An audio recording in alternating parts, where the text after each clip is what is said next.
Hello. I'm trying to get in touch with a fellow by the name of Leon Muhammad. A true legend. That's what it is, brother. Who said you a legend, man? All of my compliments. Ring Magazine, Hall of Fame, all over the country says I'm a legend. Well, first and foremost, right? First and foremost, before we get any farther along, Xander J. Hobson here, comedian, director, and producer of boxing documentaries and troll to those who need trolling, checking in with the top-ranked lapdog, Leon Muhammad. You calling me that because you're calling me that because Tom Rank said that? I'm calling you that because the former welterweight champion of the world, Earl the Truth Spence, called you a top-ranked lapdog, sir. You know, there's a lot that Leon Muhammad has to say regarding Errol Spence, and Errol Spence always takes the high road, right? Errol Spence finally responded, and he said that Leon Muhammad is nothing but Bob Arum's top-ranked lapdog. Oh, he said that. He said you're a top-ranked lapdog, sir. I'm repeating what was said about you. I didn't say you was a top-ranked lapdog. The champ said you was a top-ranked lapdog, so I'm just saying that. Okay. Say what? The champ said that because the champ don't know me. The champ didn't know that I could reach out and touch it, but I chose not to touch it. See, sometimes people talk about what they don't know, brother. Hey, listen, man, I'm just know the man called you a top-ranked lapdog, man, and now, how do you feel about Earl Spence getting his butt handed to him by Tszyu? Let's talk about that real quick, sir. Well, let me say this to you, my brother. I've been in this game 60 years, worked with all the greats and all the near greats. Starting with Ali, Michael Leon, Spence, Charles Williams, Benny Briscoe, Smoking Joe Frazier, the great Sugar Ray Robinson on the hand in 1965 at the last fight down in Alabama, the promoter. I've been around this game as long as some of these people have been alive.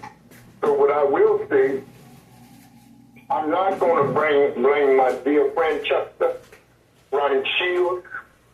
Ronnie Shields thought he could revive me. What I said to Ronnie prior to the fight, I said, Ronnie, you know me a long time.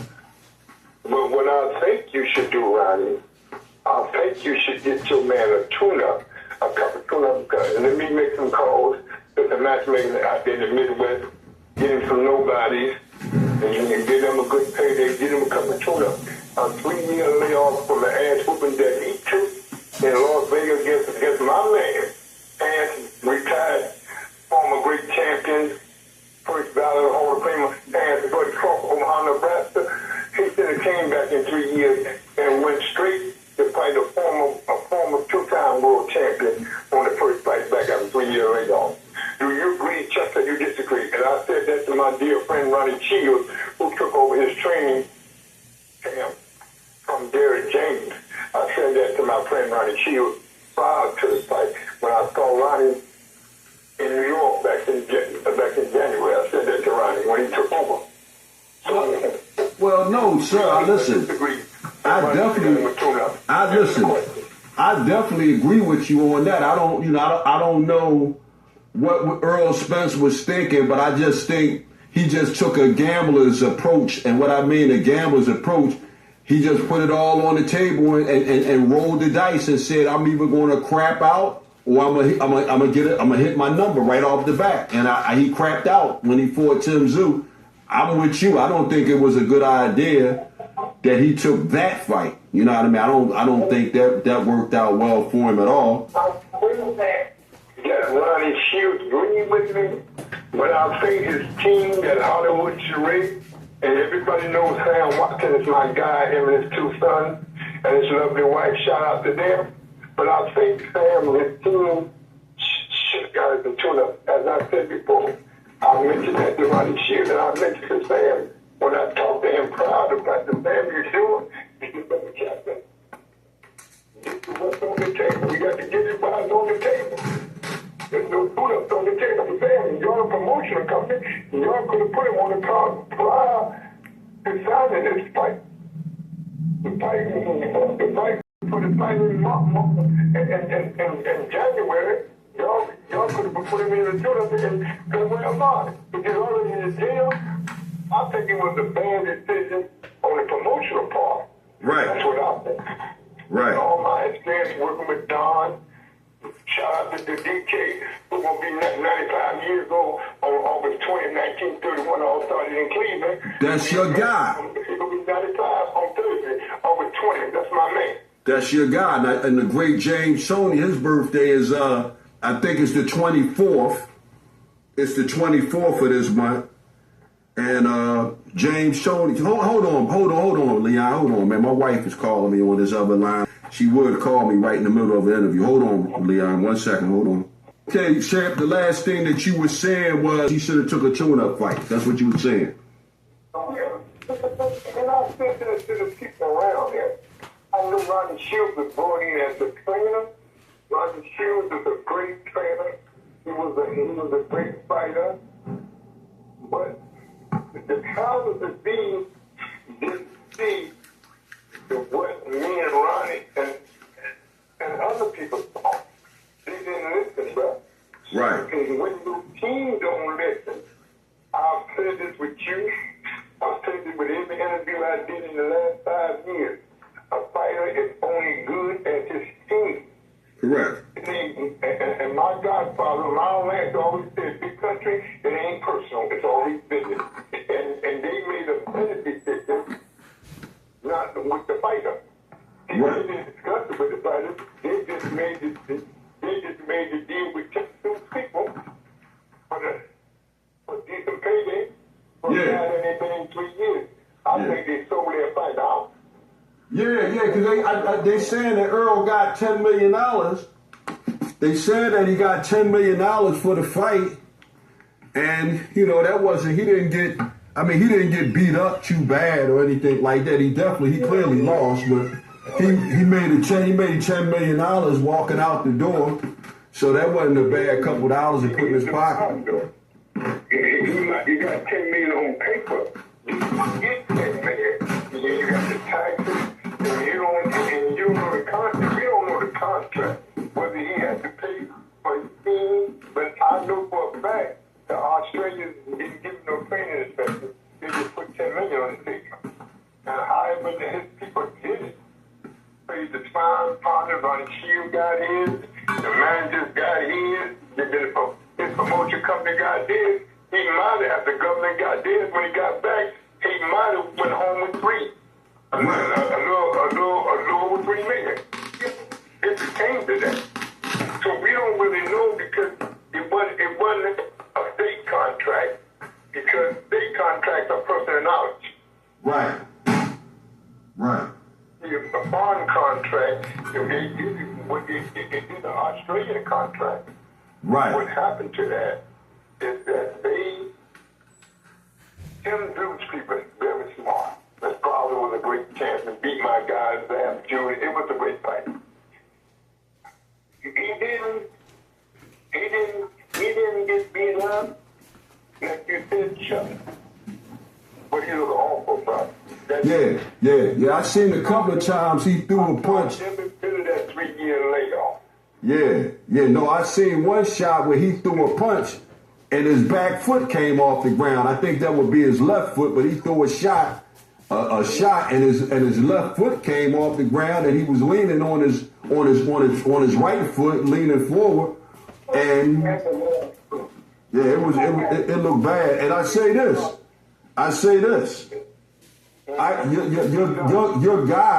Your guy, Terrence Crawford, looked very disappointed. Terrence looked very disappointed. Well,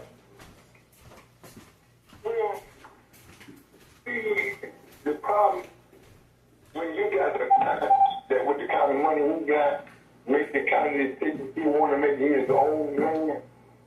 He thought he could go over there. I'll tell you how we think. We think we can go in somewhere. You can go over there and bully that white boy with his size and his strength. That white boy worked a couple months, get ready for it. You know he can lay off. The white boy back, take his shots, and made him look like a dummy. Yeah, well, but even even with that, Tszyu is a good fighter. Tszyu ain't no walk in the park. Hey, Leon, Tszyu ain't the guy you can walk up and smack him in his mouth and take his popsicle from him. He ain't gonna let you do nothing to him, Leon. Come on, we gotta give Tszyu some credit. Earl, listen, Earl might have thought Tszyu was a cream puff. We know that Tszyu wasn't no cream puff. Yeah, we knew that, but his team thought he was a cream puff because he lost 3 out of his last fight.